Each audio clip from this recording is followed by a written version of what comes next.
Hello everyone, welcome to this video where we are going to expand and simplify this quadratic expression, and we can put up this table kind of like trying to find a area of the rectangle. What do I mean by that? After placing 2x and positive 3 at the top, 3x and positive 5 at the side, you can actually just see them as length and breadth. So I will have my 2x multiplied by 3x to kind of like try to find this area, 6x squared. I will have my 2x and my positive 5. Multiply them. This will give me 10x.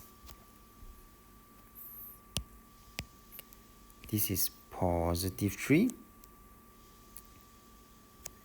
Positive 3x. So after I multiply them, that will give me 9x. Positive 3. Positive 5 multiply to give me positive 15.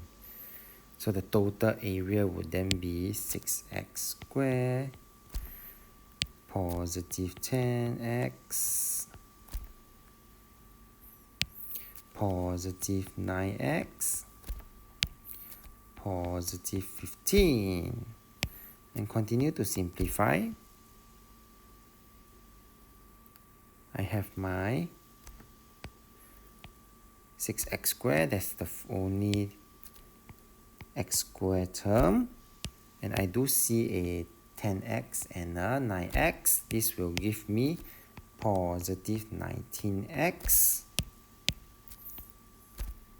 Last, positive 15. And we cannot simplify this any further. This will be the final answer. With that, we have come to the end of this video. So if you like this video, do give it a thumbs up. Thank you for watching and have a nice day.